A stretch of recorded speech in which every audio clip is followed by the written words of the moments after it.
Welcome बच्चों, आज हम लोग यहाँ पे सीखेंगे क्लास 9th का एक्सरसाइज 10B क्वाड्रिलेटरल से उस पे कुछ क्वेश्चन से जो हम लोग यहाँ पे डिस्कस करने जा रहे हैं। तो निकाल लो कॉपी और पेन और साथ में एक एक क्वेश्चन को मेरे साथ बनाते हुए चलो और नॉलेज भी गेन करते हुए चलो। तो पहला क्वेश्चन आपके स्क्रीन पे ये रहा। क्वेश्चन क्या बोलता है कि एक पैरेललोग्राम है ABCD और उसमें एंगल A का वैल्यू दिया हुआ है, then find the rest of angle BCD, उसका वैल्यू निकालना। तो तुम्हें पता है कि क्या कि बताया गया है कि यहाँ पे साबित करना। तो क्या करोगे आप कि एंगल A जो है वो एंगल C का इक्वल है। क्यों भाई? तो opposite angles of parallelogram are equal, तो इसलिए एंगल C का वैल्यू भी निकलेगा सेम टू सेम 72।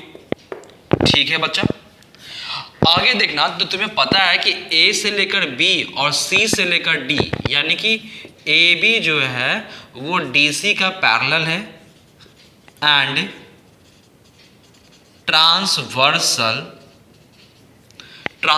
AD हम मान लेते हैं। ट्रांसवर्सल का मतलब होता है कि दो लाइन पे एक लाइन काट रहा है ऐसे। ठीक है, तो ये लाइन जब इसके पैरेलल है, ये ट्रांसवर्सल है, तो ये दोनों का एंगल का सम 180 होता है। तो एंगल A और एंगल D ये दोनों का सम होता है 180 को इंटीरियर एंगल, मतलब consecutive interior angle are equal, sum का 180 हो जाए। तो एंगल A का वैल्यू दिया हुआ है 72, एंगल D तुमको पता नहीं है 180। तो एंगल D बराबर हो गया 180 माइनस ऑफ 72 डिग्री। सॉल्व करोगे तो यहाँ पे आएगा तो 10, तो 8 2 10 बन जाएगा छोटू, 7 तो 0 1, तो 108 आया एंगल D का वैल्यू। और ऑल्सो वी नो, है ना, क्या जानते हो तुम भाई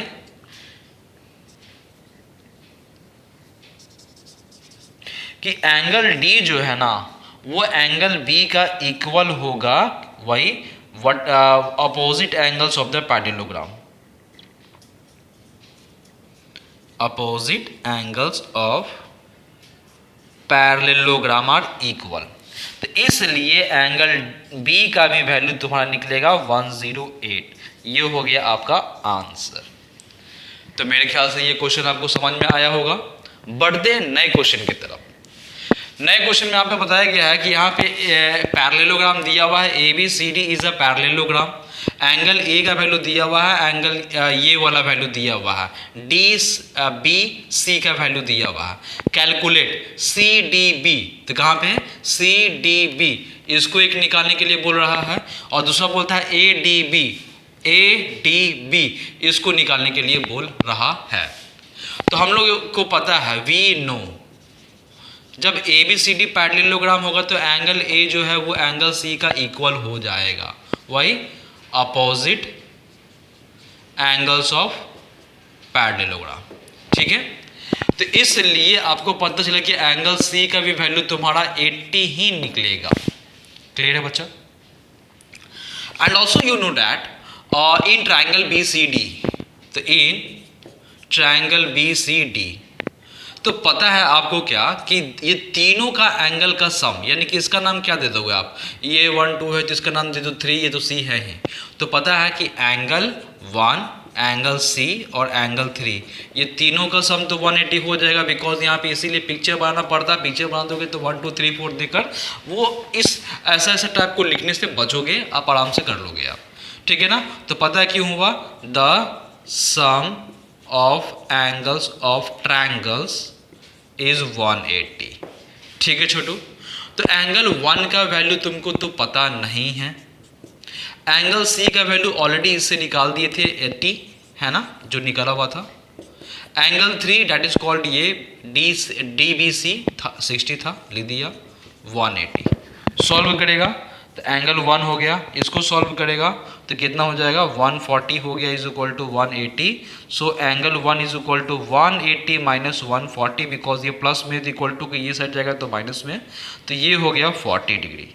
ठीक है, तो एंगल 1 का वैल्यू आपने निकाल दिया 40 यानी कि एंगल 1 का नाम क्या था, देख लो, सी डी बी, यानी कि इसका मतलब आपने निकाल दिया सी डी बी, वैल्यू निकल गया इसका। चलो आगे है, आगे आपको बोलता है कि टू वैल्यू यानी कि ए डी बी भी निकालना इसका वैल्यू। तो देख छोटू, तुमको पता होना चाहिए कि जब ये लाइन इसके पैरेलल है और ये ट्रांसवर्सल होगा तो ये वाला एंगल इसके इक्वल हो जाएगा। तो लिखेंगे वी नो, क्या बचा कि ए बी जो है वो पैरेलल है सी डी का एंड ट्रांसवर्सल है बी डी है। तो इसलिए आपको पता चल गया कि angle 2 is equal to angle 3, angle 2 is equal to angle 3। क्यों? Alternate interior angle are equal. ठीक है, तो एंगल 2 का वैल्यू कितना निकल जाएगा छोटू? एंगल 2 का वैल्यू निकल गया 60, और यही एंगल 2 का नाम क्या था बताओ? ए डी बी नाम था। तो लिख देना इसमें कि एंगल ए डी बी का ही नाम था, जो वो हम लिख दिए एंगल 60। यही आपको लाना था। तो मेरे ख्याल से ये क्वेश्चन आपको समझ में आया होगा। बढ़ते हैं नए क्वेश्चन की तरफ। नया क्वेश्चन आपको ये बताया गया है कि M is the mid point of BC and ABCD is a parallelogram. ये भी दिया हुआ है और साथ में ये भी दिया हुआ है कि BAM, तो BAM ये वाला एंगल और नाम क्या है DAM ये वाला, दोनों आपस में इक्वल दिया हुआ है। तो सॉल्व करना क्या? AD, तो A से लेकर D जो है वो कितना है? 2DC है। कैसे करोगे भाई? सॉल्व करते हैं। तो PROOF में लिख देना प्रूफ में आना। तो देखो ना 1 2 है तो इसका नाम 3 और इसको 4 दे देते हैं। और तुमको पता है कि A से लेकर D जो है वो पैरेलल है B से लेकर C तक का, AD जो है BC का पैरेलल है एंड ट्रांसवर्सल है। ट्रांसवर्सल क्या है? AM है। तो यहाँ पे क्या पता चल गया कि angle 1 is equal to angle 3, angle 1 is equal to angle 3, alternate interior angle are equal, है ना। फिर angle 2 is equal to angle 4 हो गया, ये भी alternate interior angle are equal. पता है छोटू, है ना। और ये वाला गिवन में आपको दिया हुआ था कि ये दोनों एंगल आपस में इक्वल है, तो ये भी दोनों आपस में इक्वल हो गया ना। तो इसलिए एंगल 3 जो है वो एंगल 4 का इक्वल है ना। इसका नाम दे देना 1, इसका नाम देना 2, इसका नाम देना 3, और ये जो साबित हुआ तो 1 इक्वेशन, 2 इक्वेशन एंड 3 इक्वेशन, तीनों के माध्यम से तुमको पता चल गया। क्योंकि ये वाला एंगल जो है वो इसके इक्वल है, 2 जो है वो 4 का इक्वल है, 1 4 का इक्वल दिया हुआ है ना। तो ये भी दोनों आपस में इक्वल हो गया। जब ये दोनों आपस में इक्वल हो गया है ना, तो हम ये भी बोल सकते हैं कि एंगल 1 जो है वो एंगल 4 का इक्वल हो गया। एंगल 1 जो है वो एंगल 4 का इक्वल हो गया। तो अगर यहाँ पे जो ट्रायंगल है आपके पास ABM, तो उसमें आपको पता है कि एंगल 1 जो है वो एंगल 4 का इक्वल है, तो A से लेकर B जो है ना छोटू, वो B से लेकर M तक इक्वल है। मतलब ये दोनों आपस में इक्वल हो गया तो आइसोसेलेस बन जाएगा। तो ये वाला साइड इसके इक्वल तो हो गया ना। तो फ्रॉम आइसोसेलेस भी लिखना है तो लिख सकते ना आइसोसेलेस, ठीक है। जब ये दोनों आपस में इक्वल हो गया ना, तो उसके बाद कुछ काम है छोटू। तो काम है तो इसको हमें रफ करना पड़ जाएगा। तो हम ये वाला रफ कर रहे हैं ताकि आपको बता सके।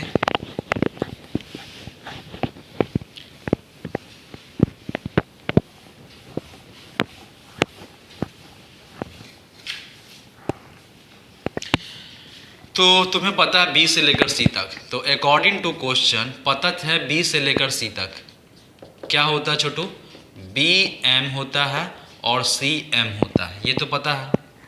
तो BC को ना तुम AD तो लिख ही सकते हो, है ना, बिकॉज BC जो लाइन है वो AD के इक्वल है। ये पैरेललोग्राम दिया हुआ, पैरेललोग्राम में क्या होता है कि opposite sides are equal, so BC is equal to AD, ये इक्वल दिया हुआ था। बी एम को ना बी एम ही छोड़ देंगे और सी एम को हम बी एम ही लिखेंगे because M is the mid point of B C, so this line is equal to this, है ना, M is the mid point of B C. तो यहाँ पे ए डी को ए डी छोड़ देना, ये हो गया 2 बी एम हो गया, है ना।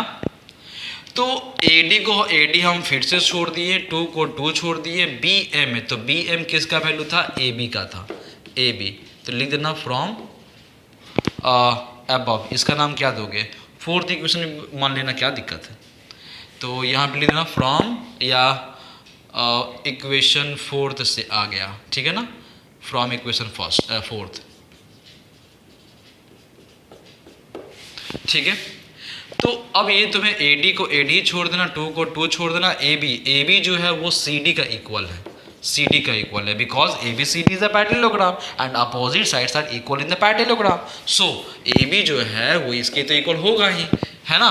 तो यहाँ पे हो गया तुम्हारा, यही आपको साबित करना था, प्रूव्ड, ठीक है। अब यहाँ पे तुम सेटिस्फाइड हो गए, यहाँ पे कुछ लिखना चाहिए तो लिख देना यहाँ पे कि opposite sides of the parallelogram are equal, so this, ठीक है। चलो, तो इस तरह से आपका ये सॉल्व हो गया क्वेश्चन नंबर 3, ठीक है। तो आगे भी कुछ क्वेश्चन है जो हम लोग सॉल्व करते हैं एक एक करके, ठीक है। चलो स्टार्ट करते हैं।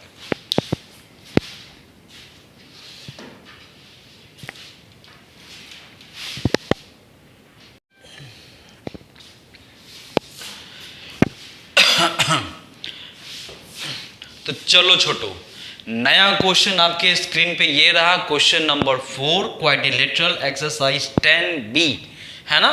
क्वेश्चन क्या बोलता है वो समझते हैं और उसके साथ उसका सॉल्व भी करते हैं। क्वेश्चन है छोटो कि आपको दिया हुआ है A B C D is a parallelogram, आपको दिया हुआ एंगल ए का वैल्यू भी आपको दिया हुआ पूरा 60 डिग्री दिया हुआ, और एंगल ए का, है ना, और एंगल बी का, ये दोनों बाइसेक्ट कर रहा है एपी वाला लाइन के द्वारा बीपी वाला लाइन के द्वारा, जो पी के पास मीट कर रहा है जो लाइन, वो तो साबित करना है कि ए पी बी, तो यहाँ पे ए पी बी ये वाला एंगल जो है वो 90 डिग्री है, ये साबित करो। दूसरा A D is equal to D P, यानी कि ए डी जो लाइन है वो डी पी के इक्वल है, ये साबित करो। पी बी पी सी, यानी कहा P से लेकर B, B से लेकर C और C से लेकर P, ये तीनों आपस में इक्विलेटरल है, मतलब तीनों आपस में इक्वल है, मतलब इक्विलेटरल ट्रायंगल हमें साबित करना पड़ेगा। और लास्ट में ये वाला साबित कैसे करते हैं वो देख लो। तो यहाँ पे लिखेंगे PROOF, प्रूफ। सबसे पहली बार हम इसमें आएंगे, इसमें आने के लिए ना तो पहले तुमको एंगल ए का वैल्यू दिया हुआ है, तो एंगल ए का वैल्यू पूरा कितना दिया हुआ 60, तो हमें पता है कि एंगल 1 निकालोगे, है ना, एंगल 1 निकालोगे तो हाफ ऑफ एंगल ए होगा, क्योंकि यहाँ पे बाइसेक्टर वाला काम दिया हुआ, बाइसेक्टर मतलब ये दोनों आपस में विभाजित कर रहा है, डिवाइड कर रहा है इक्वल पार्ट में। तो 1/2 लिखना, एंगल ए का मतलब 60, कैंसिल करेगा तो कितना निकल जाएगा 30 डिग्री निकल गया, ठीक है छोटू। चलो एंगल 2 निकालना है। एंगल 2 निकालने से पहले हमें पता है कि वी नो, क्या पता है बच्चा, कि AD और BC दोनों पैरेलल है, AD और BC पैरेलल है एंड ट्रांसवर्सल है, AD BC है और ये ट्रांसवर्सल है AB है, ठीक है। तो इसके अनुसार आप बोल सकते हो जब ये लाइन इसके पैरेलल है और ये ट्रांसवर्सल है तो एंगल A और एंगल B दोनों का सम हो जाएगा 180। एंगल A और एंगल B दोनों का सम हो गया 180 को इंटीरियर एंगल से, ठीक है। तो को इंटीरियर एंगल से ये है, तो एंगल A का वैल्यू कितना था 60 था, एंगल B तुमको पता नहीं था, ये हो गया 180, तो एंगल B बराबर हो गया 180 minus of 60, so it is 120। जब एंगल B का वैल्यू निकल गया तो तुमको 2 निकालना था, तो इसलिए एंगल 2 बराबर हो जाएगा 1/2 एंगल B, है ना। तो यहाँ पे 1/2 angle B that is called 60, 120 ना, 120 हो गया, है ना, निकाले थे। कट करेंगे तो यहाँ पे आ गया 60, तो एंगल 2 का भी वैल्यू आपने निकाल दिया, ठीक है। तो उसके बाद क्या करना ना कि in triangle A P B में आना, तो लिखेंगे नाउ अब in triangle A P B में आओगे ना तो ये पता है कि एंगल 1 ये वाला, एंगल 2 ये वाला, और खुद एंगल ए पी बी ये तीनों का सम हो जाएगा 180। The sum of angles of triangle is 180। तो एंगल 1 का वैल्यू हम लोग निकाले थे कितना, एंगल 1 का वैल्यू निकाले थे 30, एंगल बी का वैल्यू निकाले थे 60, एंगल सी तुमको पता नहीं यानी कि ए पी बी पता नहीं, इज इक्वल टू ये हो गया 180। दोनों को जोड़ो 6 3 9 हो जाएगा 90 हो गया, plus angle A P B आ गया इज इक्वल टू 180 हो गया। तो एंगल ए पी बी बराबर 180 माइनस ऑफ 90, ये हो गया आपका 90। तो यानी कि आपने यहाँ पे साबित कर दिया कि एंगल ए पी बी है ना, फर्स्ट में ए पी बी, तो ए पी बी यहाँ पे क्या आया था 90, यही आपको यहाँ पे साबित करना था, ये जो मैंने कर दिया। चलो सेकेंड में क्या है, A D is equal to D P. अब इसके बारे में आते हैं। ए डी और डी पी दोनों आपस में इक्वल है, तो दोनों को इक्वल करने के लिए हमें इसका तो वैल्यू पता है कि 30 है, तो इसका भी वैल्यू 30 ले आते हैं। जब ये दोनों एंगल 30 आ जाएगा तो ये वाला साइड इसके इक्वल हो जाएगा, है ना। चलो स्टार्ट करते हैं हम लोग। तो देख छोटो, ये एंगल बी जो है यानी कि सेकंड वाला साबित करोगे ना, तो सेकंड वाला साबित करोगे तो तुम्हें पता है क्या कि एंगल बी जो है वो एंगल डी का इक्वल है।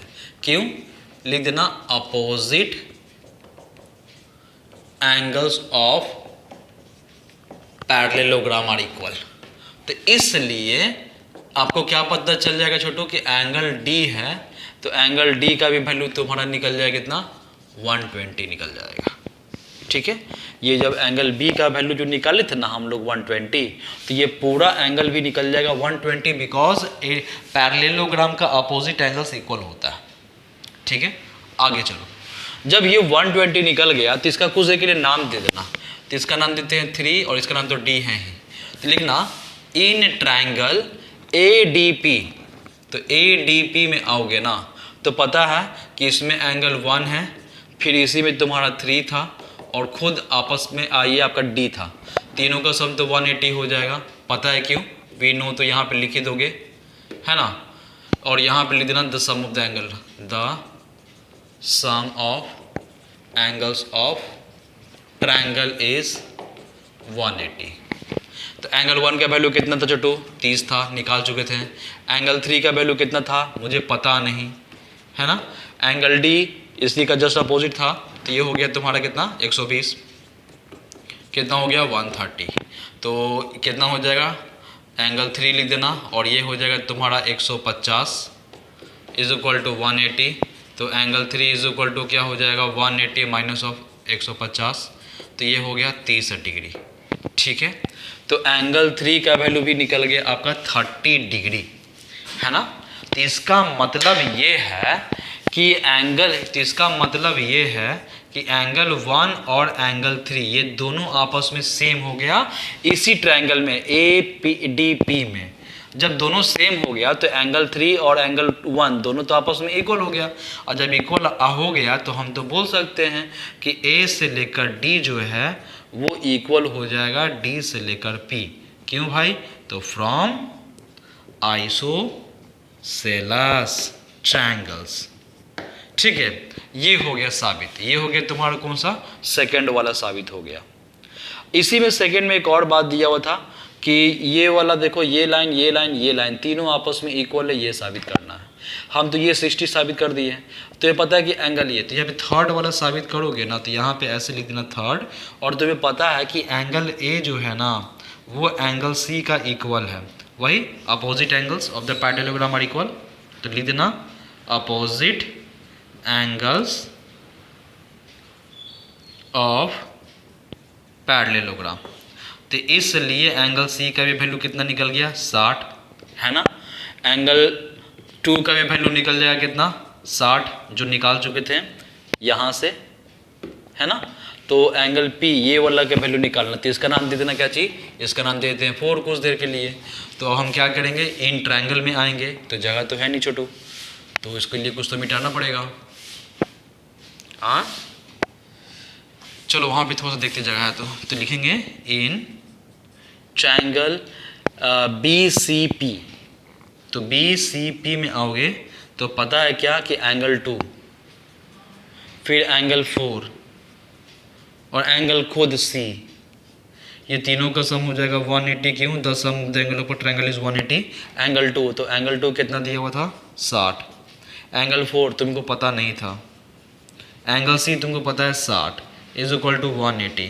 तो साफ है कि एंगल 4 निकल जाएगा ना, तो 180 है 6 6 12 120, तो 120 गया 180 में, तो कितना बच गया बोलो 60 बचेगा ना, 60 बच गया। तो मतलब क्या है छोटू, तो मतलब यही है कि एंगल 2 जो है वो एंगल 4 का भी, और 4 जो है वो एंगल C का भी, ये तीनों आपस में इक्वल हो गया 60 60 60, है ना। चलो तो यानी कि ये तीनों साइड आपस में इक्वल हो गया। 2 के अनुसार PC देख लो, और 4 के अनुसार तुम्हारा BC हो गया, और C के अनुसार आपका BP हो गया। तीनों आपस में इक्वल हुआ कि नहीं हुआ, हो गया। तो इस तरह से हम सेकंड वाला साबित कर दिए कि ये तीनों साइड आपस में इक्वल था, और इससे पहले ये भी दोनों साइड आपस में इक्वल था। 30 30 किया तो इक्वल हो गया, 60 60 60 किया, इक्विलेटरल ट्रायंगल बना तो वो इक्वल हो गया। लास्ट बात है कि DC is equal to 2AD है, ये भी साबित करना है। तो बोर्ड पे थोड़ा जगह बचेगा तब तो इसको करेंगे ना, नहीं तो इसको रफ करना पड़ जाएगा। तो हमें लगता है कि थोड़ा सा रफ ही करना पड़ जाएगा। तो चलो कोई बात नहीं, इसको रफ कर देते हैं।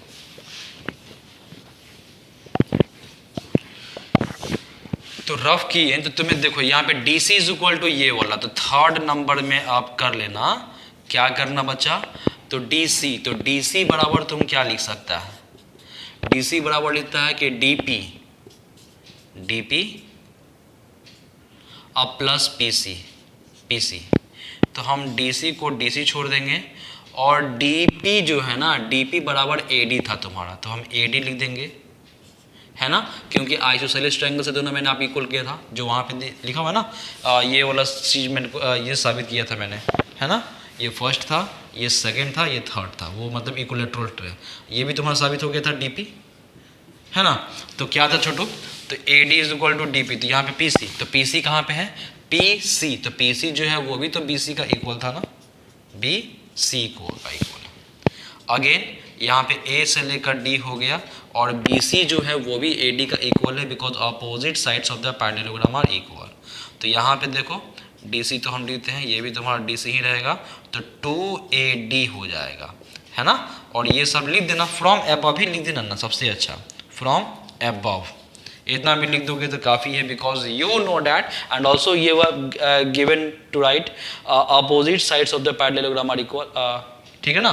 जो यहाँ पे पैरेललोग्राम आपको दिया हुआ है, तो पैरेललोग्राम में तो पता ही है कि opposite sides of the parallelogram are equal. So यहाँ पे आपको पता ही है कि BC जो है वो AD का इक्वल हो जाएगा, क्यों, क्योंकि opposite sides of the parallelogram are equal. तो इस केस से तुम्हारा ये क्वेश्चन नंबर 3 भी साबित हो गया, ठीक है। तो आई होप ये क्वेश्चन का जो भी मैंने सॉल्यूशन किया है वो आपको समझ में आया होगा, ठीक है। तो बढ़ते हैं नए क्वेश्चन की तरफ, ठीक है।